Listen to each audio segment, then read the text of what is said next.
দেখো সর্বপ্রথমে ঘাটে গিয়ে প্রথমে নাপিতে আমাকে নখ কুটে দিল। এবার নখ কোটার পরে আমি গঙ্গায় যাব, স্নান করব।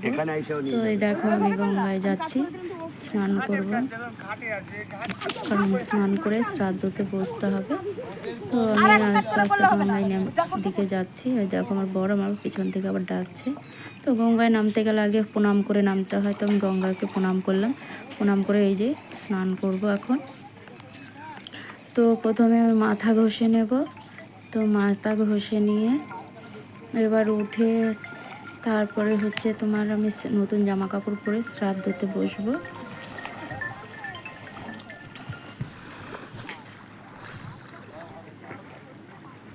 তো দেখো গঙ্গার চারিপাশটা আমার বর আবার দেখো তুলেছে, তোমাদেরকে সবাইকে দেখাবে বলে। দেখো কেমন লাগছে। ওই দেখো ওপরের দিকে বসে আছে, ওই যে একটা চালা, ওইখানে ব্রাহ্মণ বসে আছে আর নাপিত বসে আছে।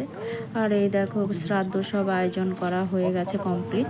তো এখন আমি জামা কাপড় ছেড়ে শ্রাদ্ধতে বসবো। ঠাকুরমশাই রেডি হয়ে বসে আছে।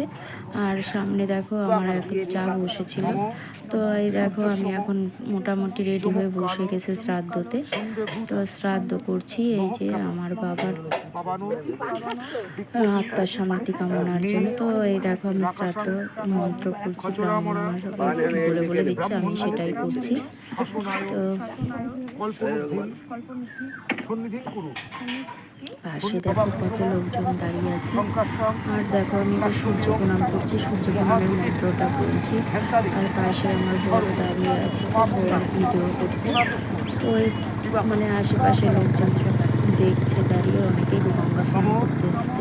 কালকে যেহেতু একাদশী গেছে, তো সবাই মিলে গঙ্গা স্নান করতেছে, অনেক লোক। তো গঙ্গা স্নান তো বেশিরভাগই লোকে করতে আসে, তারা পুণ্য স্নান বলে। তো গঙ্গা স্নান করতে এই দেখো